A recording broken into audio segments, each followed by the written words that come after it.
Hello everyone and welcome to another video from Carl's Tech Shed. Right, what I've got for you today is I'm going to do a teardown of this little LCD pocket television. These were very popular about 15 years ago. Basically it's a small LCD screen with a TV tuner, so if you went camping or you're in the car, you could watch terrestrial television. The reason I bought this in the first place is because it's got AV input just here, which is a small 3.5mm jack. The reason I wanted that is because when I'm editing videos and such off the old VHS player which I've got behind me, I can plug that in directly, and because there's a slight delay between the PC and the video recorder, I can see a live picture of what's actually on the video rather than having a delayed image by about 2 seconds on the PC. So when I'm trying to find an exact frame, I don't have to go by the PC. Well, I'll take this apart and we'll see what's inside it.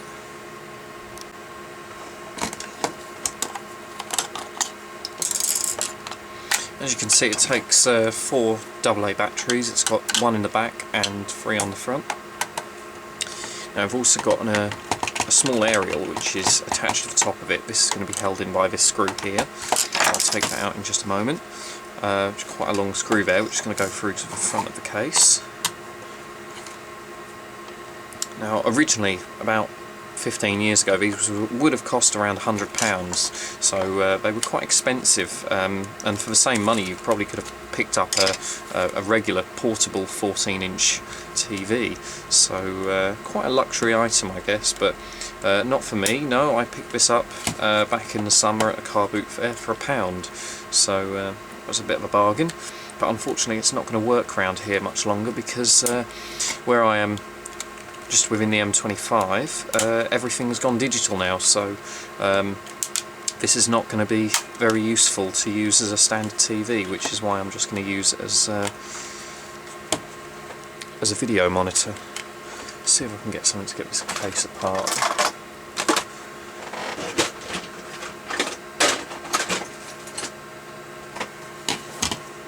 So it's got these little clips all around the edge which are very fiddly, and sometimes I hate them because you can never get the damn things apart. Right. Oops. I'll probably do all of this and then find out there's another screw in it somewhere.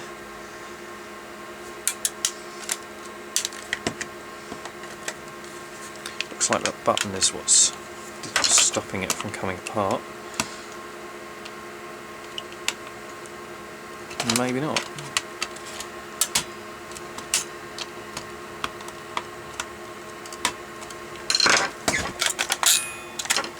Let's try and get this apart on the other side. I think it's coming apart now. There we go.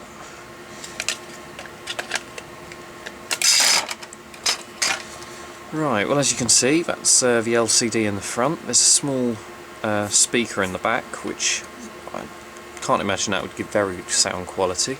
Let's bring this down a little bit. Now this is the analog TV tuner in here, in this little cage. We've got a lot of capacitors on here. We've got a small crystal there. We've got a lot of small resistors here, and we've got a little IC up here. So this is all going to be for the tuner. And if we flip this over, just take this little bit off. There we go. As you can see, we've got a small IC here which is made by Oki in Thailand. So that's going to be most likely controlling all the buttons and the menus and such. Now we've got another chip up here. That looks like some sort of amplifier. Now we've got the small connector here, which looks like it supplies power to the LCD, and then we've got a flex ribbon cable here, which connects the video signal to the LCD. And then in front of the LCD, let's have a look what's under here. Let's disconnect this first. Yeah, under here it's just a standard standard LCD module. So let's see what's under that.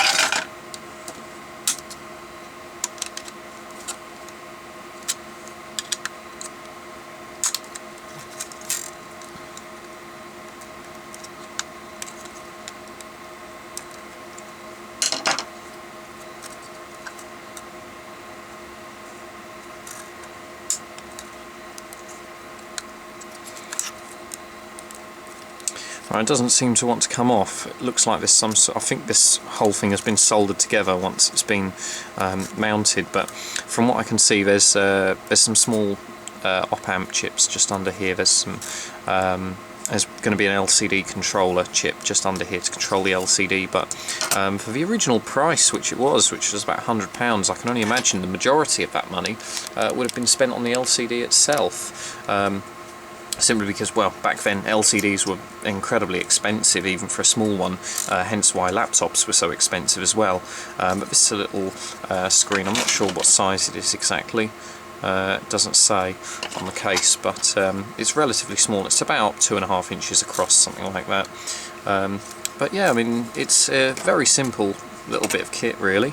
There's a little switch here for power. There's some dials up here for volume and contrast. And then you've got battery terminals here. There's also a power input for mains voltage there.